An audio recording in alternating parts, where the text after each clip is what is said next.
Welcome to Sleepy Stories, the place where stories aren't meant to be finished. I'm Arthur, and tonight I'll be reading you a relaxing, sleepy story written by Pumby. We're about to board a night train that winds through endless pine forests, where the rhythm of the rails becomes your lullaby. Find yourself somewhere comfortable, let your breathing slow, and allow the gentle motion of this journey to carry you towards sleep. There's something about night trains that exists outside of normal time. The world blurs past darkened windows while you remain suspended between destinations, cocooned in soft light and steady motion. Tonight, you're boarding one such train, departing from a small station nestled deep in the northern forests, where pine trees stretch endlessly in every direction. The platform is quiet. Only a handful of other passengers wait beneath the yellow glow of old-fashioned lamps. Their warm light creates small islands in the darkness, and moths circle lazily overhead, casting tiny shadows that dance across the concrete. The air smells of resin and earth, that particular scent of pine forests after dusk, when the temperature drops and everything becomes sharp and clean. Your train arrives without fanfare. No dramatic whistle or announcement, just the gradual appearance of light in the distance, growing steadily brighter until the locomotive glides into the station with a soft hiss of brakes. It's painted in deep forest green with gold lettering along its side, the kind of train that seems to belong to an earlier era when travel was about the journey itself rather than the destination. The conductor steps down, a silver-haired woman in a perfectly pressed uniform. She checks your ticket with a warm smile and gestures toward the sleeping car. Your footsteps echo on the metal stairs as you climb aboard, leaving the platform behind. Inside, the corridor's narrow and lined with polished wood panelling that gleams in the soft overhead lighting. Brass fixtures catch the light, and everything has the well-maintained feel of something cherished and cared for. The carpet beneath your feet is thick, patterned in deep burgundy and gold, muffling your footsteps as you make your way down the gently swaying passage. Your compartment is halfway down the car. The door slides open smoothly to reveal a small private cabin that somehow contains everything you need. There's a bed already made up with crisp white linens and a heavy wool blanket in navy blue. A small fold-down table sits beneath the window, and above it, a reading lamp with a green glass shade provides a pool of gentle light. In the corner, a tiny sink with brass fixtures and a mirror that's slightly spotted with age. You set down your bag and immediately move to the window. The station is beginning to slide away now, the train pulling out so smoothly you barely felt it start.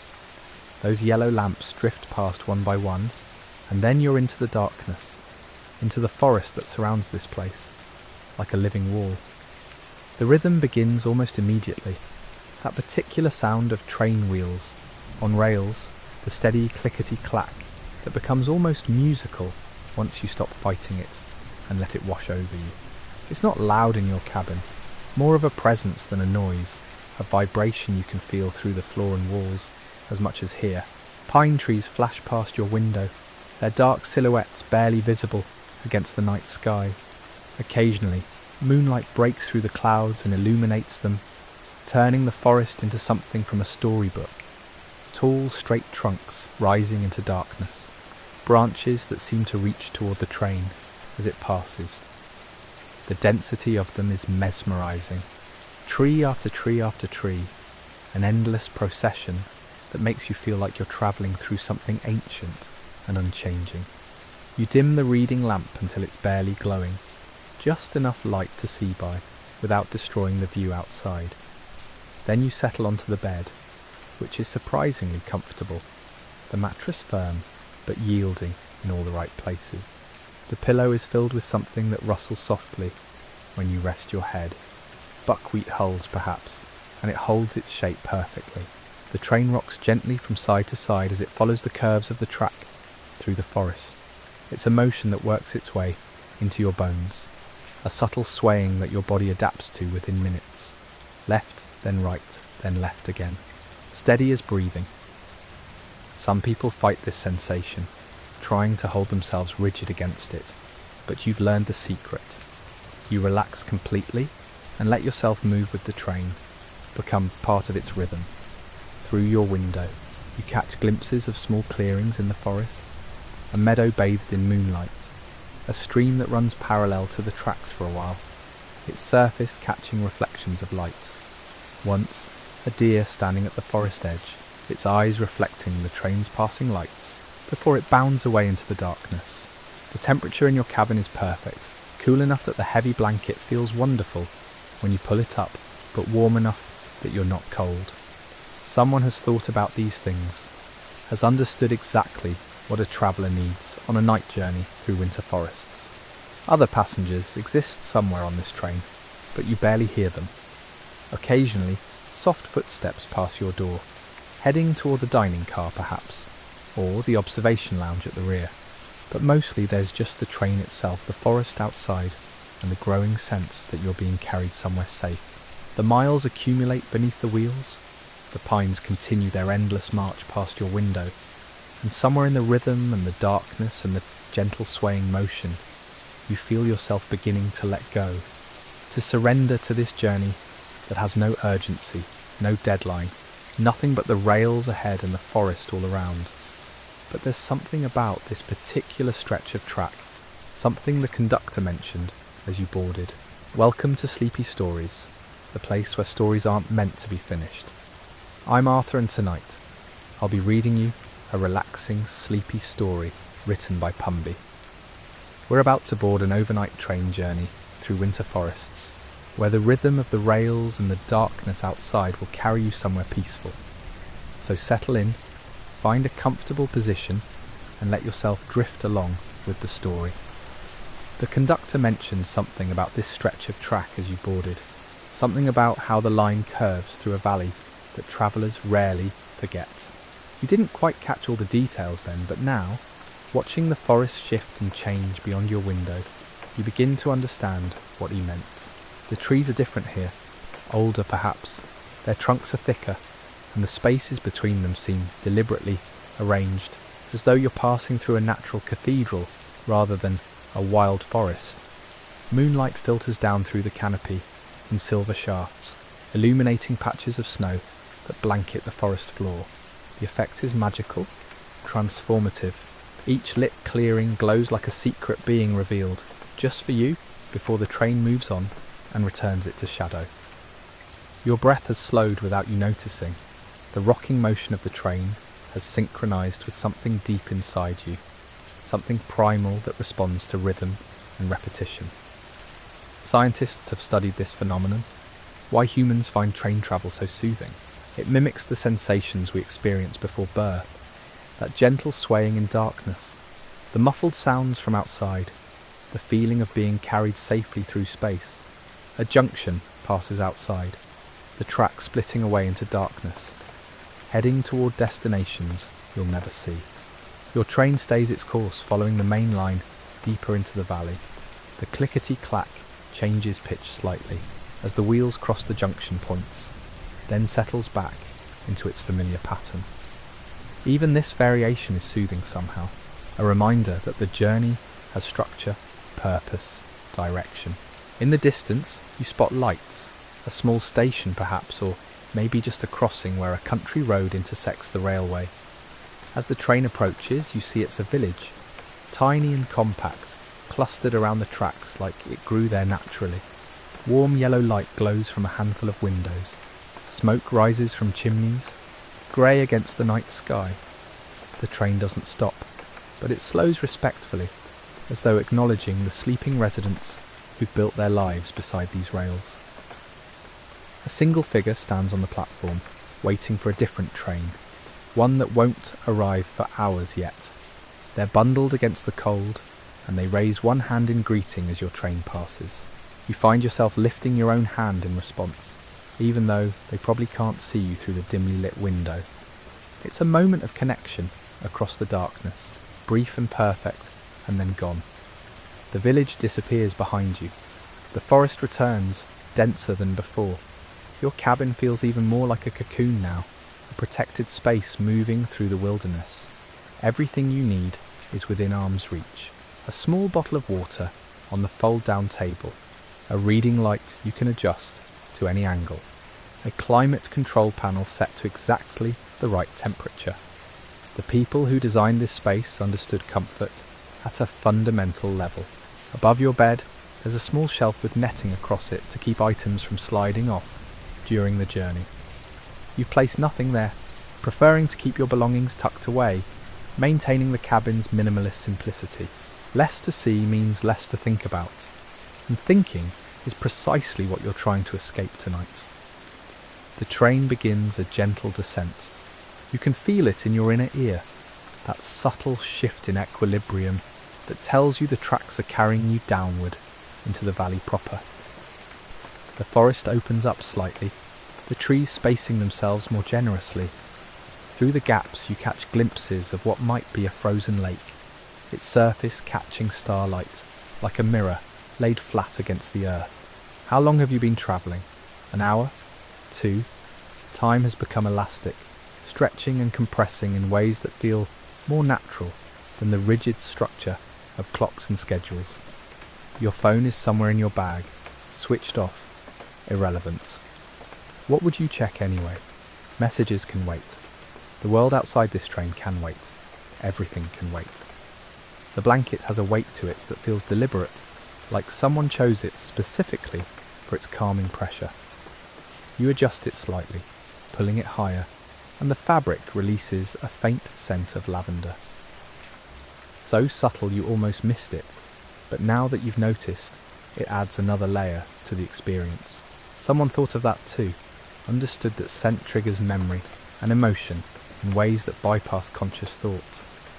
Another train passes in the opposite direction, heading back toward the city you left behind. For a few seconds, windows flash by, each one a glimpse into someone else's journey. Then it's gone, and you're alone again with the forest and the night, and the steady rhythm that has become your entire world. The tracks curve sharply here, following the contours of the landscape rather than fighting against them.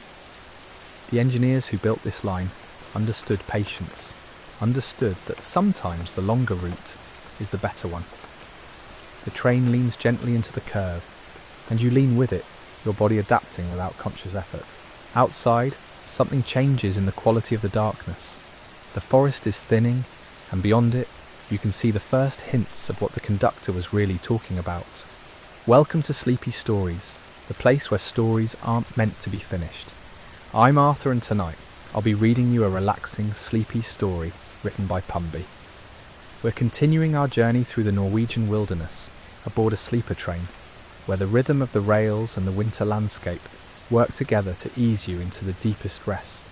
Let your breathing slow, your muscles soften, and simply follow along as the story unfolds. Mountains, not the jagged, aggressive peaks you see in photographs, all drama and danger, but something gentler. These mountains rise from the valley floor like waves frozen mid-swell, their slopes covered in snow that glows faintly blue under the starlight. They're ancient, worn smooth by millennia of wind and weather, and they frame the valley ahead with a presence that feels protective rather than imposing. The train follows a river now. You hadn't noticed when it started, but the tracks run parallel to a waterway that cuts through the landscape like a dark ribbon. In summer, this river probably rushes with meltwater, loud and insistent. Now it moves sluggishly, half frozen, its surface a mixture of ice and slow-moving current that catches the moonlight in unexpected ways. Your reflection appears in the window again, but it's different now, softer somehow. The harsh fluorescent tension that probably lined your face when you boarded has melted away completely. Your eyes are heavy-lidded, peaceful. You look like someone who belongs on this train, who understands what it means to let go and simply exist in motion. A cluster of buildings appears beside the tracks. Not a village this time, just 3 or 4 structures huddled together against the cold. One has a light burning in an upstairs window, warm and yellow. Someone's awake at this hour, perhaps reading, perhaps simply enjoying the solitude that deep night brings. The train passes close enough that you could almost see inside, but you don't try. Their privacy is their own. just as yours is yours. The cabin's heating system makes the softest mechanical whisper, so quiet you only notice it when you specifically listen for it. It's maintaining the perfect temperature, that narrow band where you're neither too warm nor too cold, where the blanket feels necessary but not stifling. Whoever calibrated these systems understood the science of comfort. Beyond the river the forest returns, but it's changed character. These are older trees, their trunks thicker, their branches spreading wider despite the weight of snow they carry. Some have stood here for centuries, watching countless trains pass. Countless seasons cycle through their eternal rotation. They've seen wars and peace, technological revolution and timeless tradition, and they remain fundamentally unchanged. The tracks begin another climb.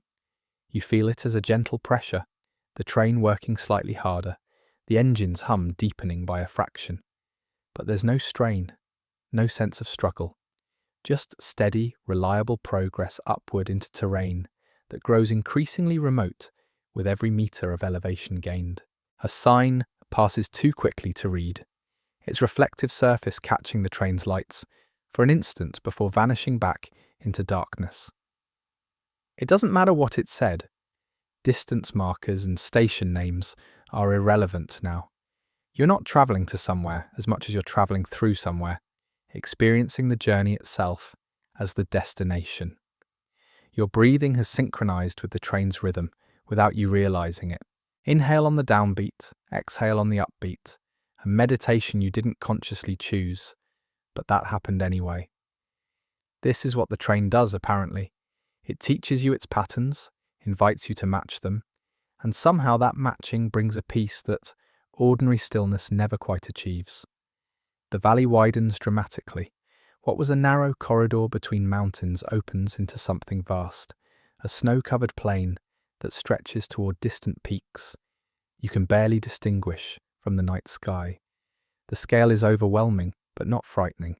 Instead, it puts things in perspective, reminds you how small individual worries become when measured against landscapes that operate on geological timescales. A frozen waterfall clings to a cliff face beside the tracks. Its cascade stopped mid-fall, transformed into a sculpture of ice that catches starlight like crystal. It'll stay frozen until spring, patient and beautiful, content to wait out the winter in perfect stillness. There's a lesson in that, probably, about patience and acceptance and working with natural rhythms instead of against them. The blanket's weight has become indistinguishable from your own relaxation. You can't tell where external comfort ends and internal peace begins. They've merged into a single sensation of complete security, of being exactly where you're meant to be, doing exactly what you're meant to be doing, which is nothing at all except existing in this moment. Another small station appears ahead, this one slightly larger than the last.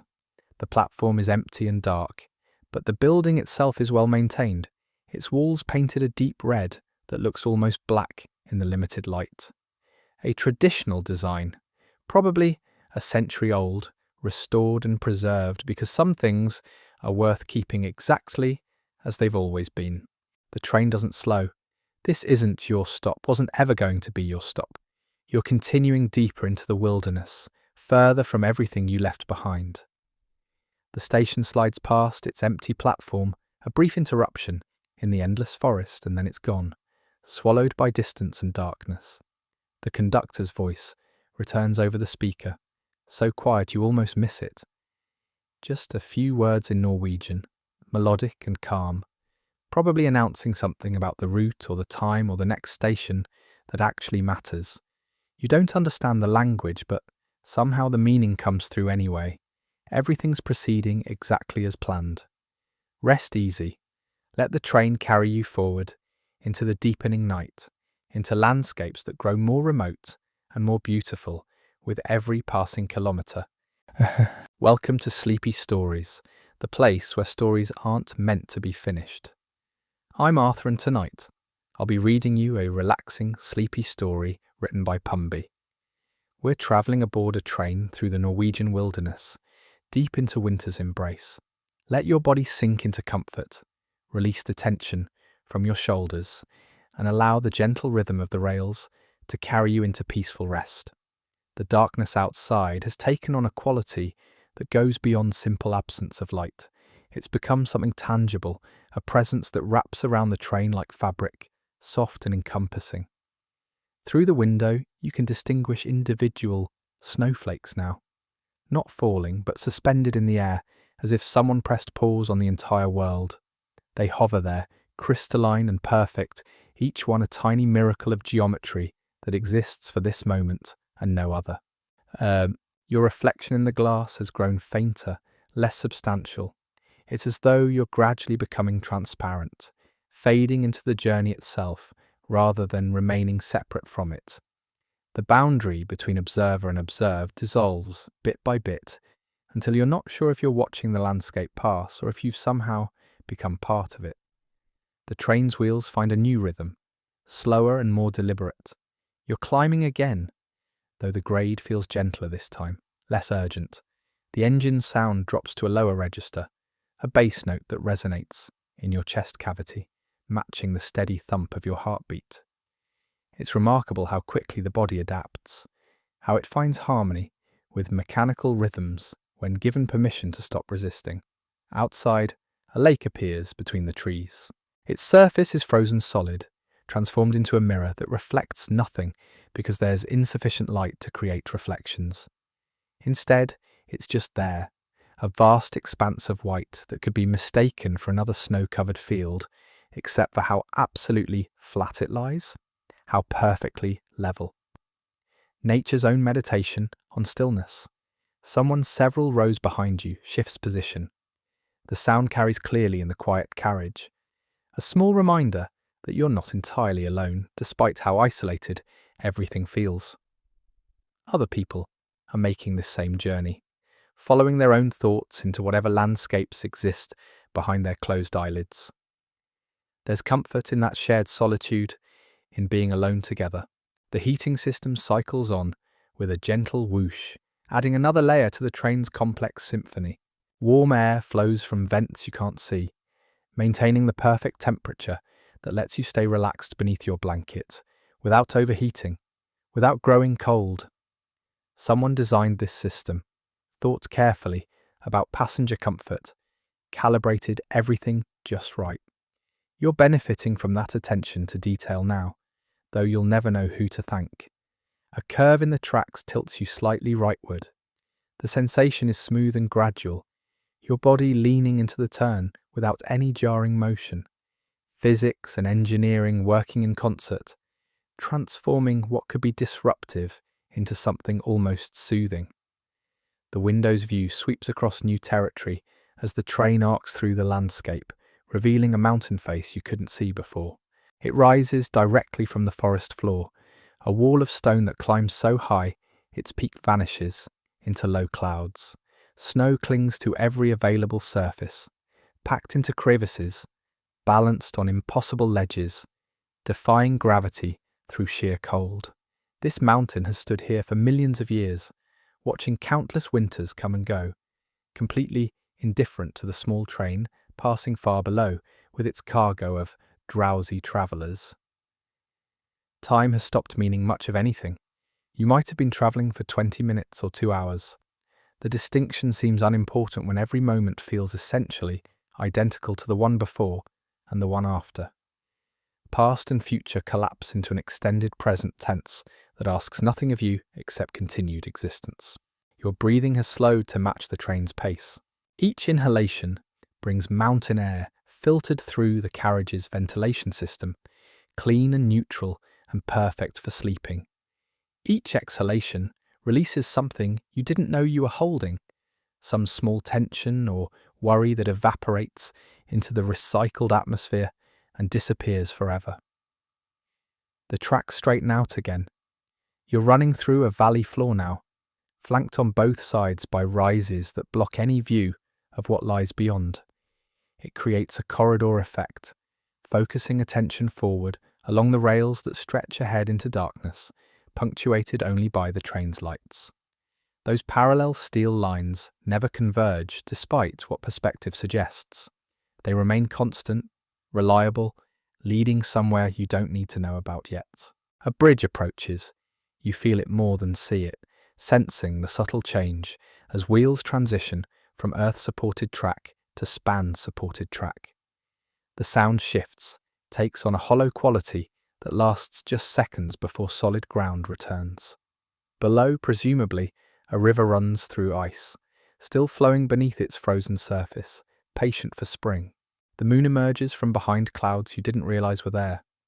Suddenly the landscape gains definition, shadows and highlights separating into distinct features. The forest becomes individual trees again. The mountains reveal their contours. Everything that was hidden becomes briefly visible in silvery light that transforms the ordinary into something almost magical. But the clouds reclaim their territory quickly. The moon vanishes, taking its revelation with it, returning you to the comfortable darkness that requires nothing from your tired eyes. Perhaps what you saw was real. Perhaps you imagined it. The uncertainty doesn't trouble you at all. Your head has found the perfect angle against the seat. Every muscle in your neck has released its grip, allowing gravity to do all the work of holding you upright. This is effortless existence, the kind that comes only when you stop trying to control everything and let the world support you instead. The train continues into the wilderness, carrying you deeper into the Norwegian night, into landscapes that grow more remote with every kilometre, into sleep that approaches on silent rails. Welcome to Sleepy Stories, the place where stories aren't meant to be finished. I'm Arthur, and tonight I'll be reading you a relaxing, sleepy story written by Pumby. We're continuing our journey through the Norwegian wilderness aboard a night train, where the rhythm of the rails and the darkness beyond the windows invite you into the deepest rest. Let your breathing slow, your body sink into comfort, and allow yourself to drift as we travel onward through this peaceful winter landscape. The wilderness thickens. Trees press closer to the tracks now, their branches forming a tunnel that swallows the train completely.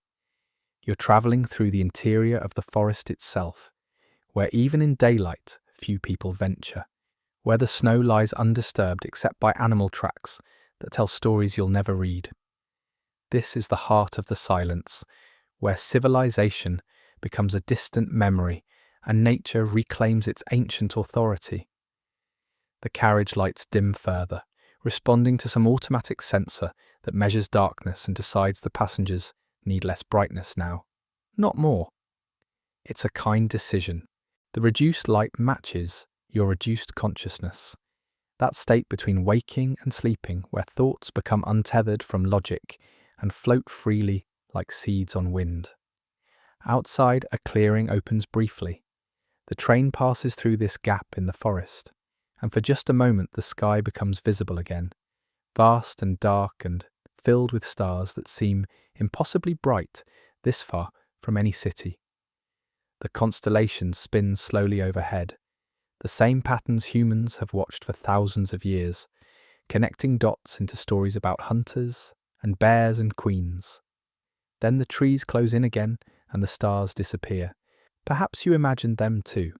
The distinction between observation and dream grows meaningless when your eyes are this heavy. When staying awake requires effort you're no longer willing to make. A station approaches. You sense it before any sign appears, some subtle change in the train's energy, a preparation in its mechanical soul for the possibility of stopping. But the platform, when it slides past your window, is empty. No one waits in this remote outpost at this impossible hour. The station building is dark, its windows reflecting nothing, its benches buried under snow that hasn't been cleared because no one is coming. The train doesn't even slow. It continues through without pause, treating the station as merely another landmark in an endless sequence of landmarks that mark distance without measuring time. Your fellow passengers have all surrendered to sleep now. The businessman's laptop is closed, his head tilted back, mouth slightly open in the universal posture of the deeply unconscious. The elderly woman has wrapped herself in a blanket that appeared from somewhere, cocooned against the chill that doesn't actually exist in this climate-controlled space, but that she feels anyway, from memory or habit. Even the teenager's phone has gone dark, finally abandoned as sleep proved more compelling than whatever connection to the distant world it offered. You're alone in your wakefulness, the last holdout against the inevitability that surrounds you. But what exactly are you holding out for? What purpose does consciousness serve when nothing requires your attention, when the train knows its routes and follows it without input, when your destination will arrive whether you witness the journey or not? The tracks curve gently, banking the carriage just enough that you feel yourself pressed slightly toward the window. It's a pleasant sensation, like being rocked in enormous gentle hands. The curve continues for what feels like minutes, a long sweeping arc that must be taking you around some geographic feature, some mountain or lake or valley that shapes the railway's path. You never see what causes the curve. It exists beyond the windows in darkness, known only by inference and effect. Then the tracks straighten and the pressure normalizes, and you're travelling in a simple line again, pointed toward whatever comes next. The heat inside the carriage has reached perfect equilibrium, not warm enough to make you uncomfortable, not cool enough to keep you alert. Just exactly right for a body that wants to shut down its unnecessary systems and conserve energy for the vital business of repair and restoration that happens only during sleep. Your eyelids are negotiating with gravity, trying to calculate how long they can resist before surrender becomes inevitable. A lake appears beside the tracks, its frozen surface gleaming dully in whatever ambient light exists. The ice is thick enough to walk on, thick enough to drive a car across, thick enough to trust with your life if you are foolish enough to test it.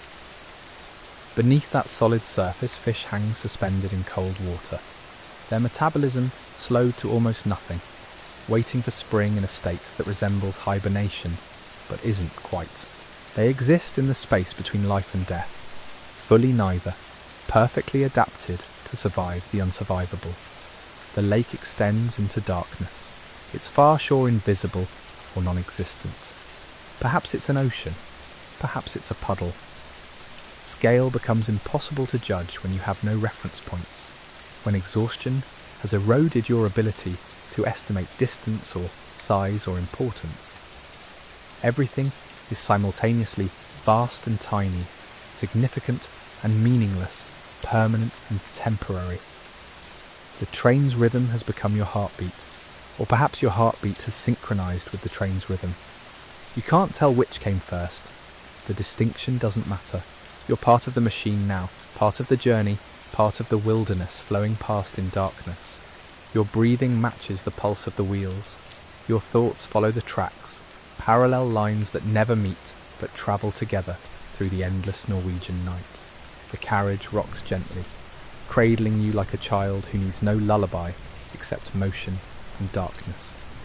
Outside, the forest continues forever, patient and ancient and utterly indifferent.